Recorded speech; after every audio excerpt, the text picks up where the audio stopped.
for answers. Almost everyone here has a plan. A plan for college, a plan for a career, a plan for who you think you're gonna become.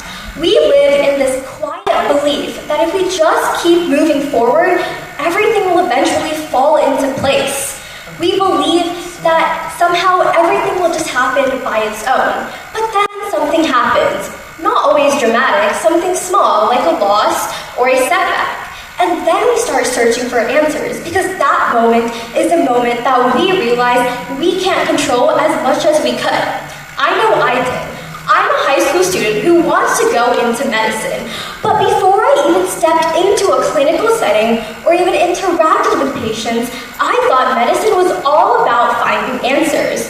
The treatments, the diagnosis, the fixing things part, but then I started to volunteer at the hospital and actually speak to patients. I learned that medicine lives in uncertainty because we can have two patients come in with the same condition but respond completely differently. One patient could have one condition but still have their test return normal and still feel horrible. And sometimes the most important and honest thing a provider or physician could say is we just don't know, but the care still carries on. That confused me at first because I thought medicine was all about knowing, but in fact, medicine is about showing up when you don't know. Let me tell you about a moment that made this feel real. There was a patient who kept coming in because he experienced constant headaches. He was always exhausted and had trouble sleeping. But the test came back normal, the scans were clear, and the blood work was also fine as well.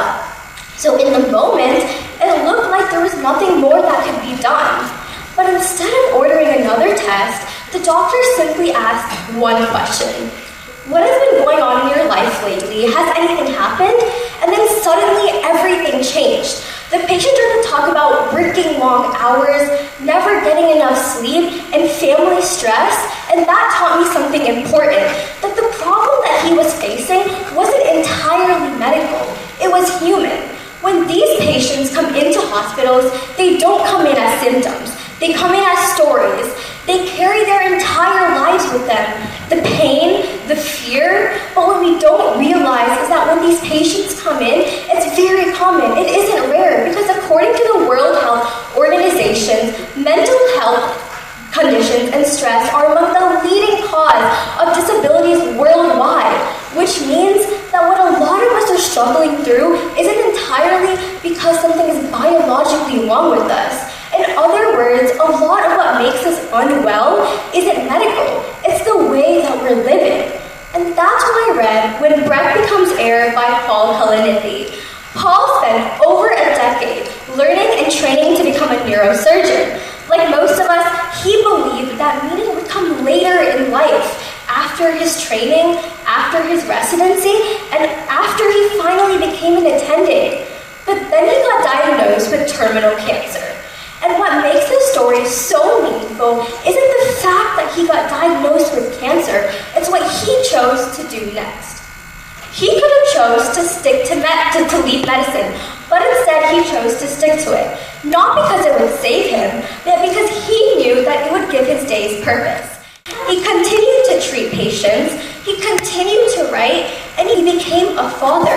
He didn't wait for certainty to return to start living. It's because he realized something beautiful, that even when the future disappears, you still have today. And even when your life is falling apart, it's still up to you to decide what matters.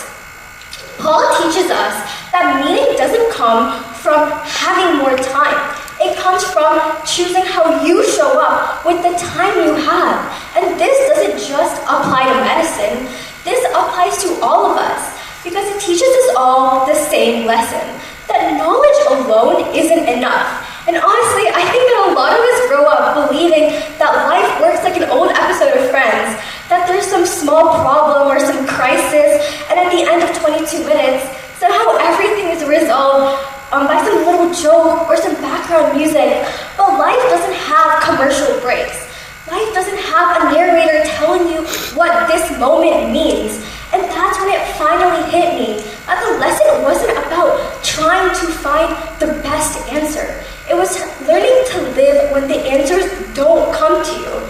Medicine didn't teach me to control my life. It taught me how to stay present in it. So stop waiting for clarity to start living, because clarity is optional, but time isn't. And that's when the question stops becoming, how do I fix this? And then it starts becoming, how do I live like this?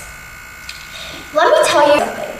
Imagine you woke up every day with $84,600. And then the next day, at the end of the day, every single dollar disappeared.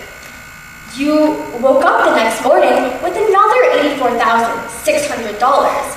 You would do anything in your ability to spend every single dollar, because you know that you will wake up the next morning with another $84,600. You would make the best of it, right? Now let me tell you the truth. You wake up every single morning with 84,600 seconds. So why waste time? This time doesn't earn interest. It doesn't continue over to the next day. So take every day and every moment and make the most of it, because you don't need a diagnosis to start living intentionally. You don't need a crisis to start learning to care more deeply. Because the day I stopped searching for answers was the day I started to pay attention to how I spent my